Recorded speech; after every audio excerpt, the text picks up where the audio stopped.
Hello students, and this is I'm here in Lightem Academy. Today I want to talk to you about something that helps us understand others a little bit better, which is empathy. Empathy is when we try to feel what somebody else is feeling, to understand their experiences as if they were our own. It's like walking in somebody else's shoes, even just for a moment. Why is empathy so important? Well, when we take time to understand what somebody else is going through, it helps us treat them with more kindness and respect. We're all different and we all face challenges that others might not see. But when we make an effort to put ourselves in somebody else's place, we can build stronger, more supportive relationships and start seeing other people the way that God sees them.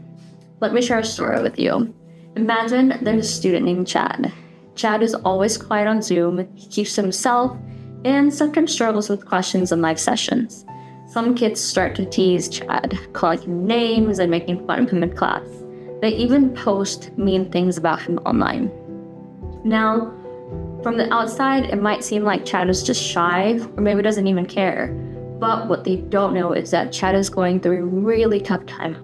He just moved to a new area and he's feeling lost and alone. The bullying only makes it worse. He feels like there's no escape, not even at school. Now, think about how Chad would feel. How would it feel if you were in his shoes? Scared, sad, lonely? That's what empathy is. Imagining what it's like to be Chad and understanding how much the teasing and bullying is hurting him. Jesus taught us something very important about this in Matthew 7:12, where he says, "So, in everything, do to others what you would have them do to you." This is often called the golden rule, and it's a powerful guide for how we should treat others.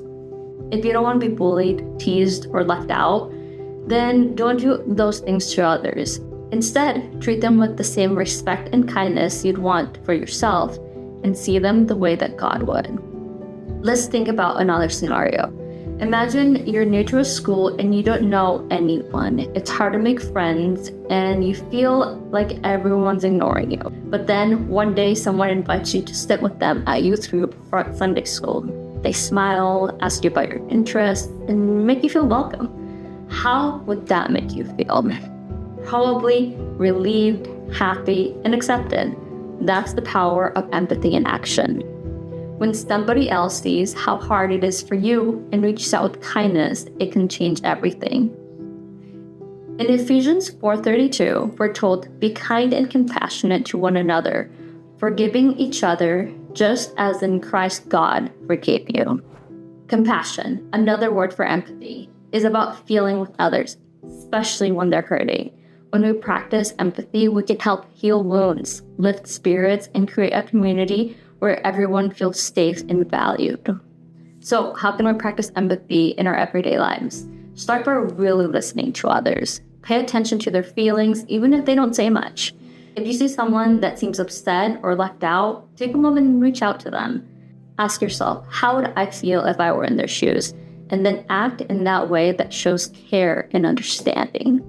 It's also important to remember that everyone's experience is different. Just because something doesn't seem like a big deal to you doesn't mean it's not a big deal to somebody else. God made each of us unique with our own strengths and challenges, and He calls us to love one another deeply and sincerely. Let's make it our mission to treat others with the same respect and kindness that we want for ourselves. When we do that, we create a culture of mutual respect and understanding where bullying has no place.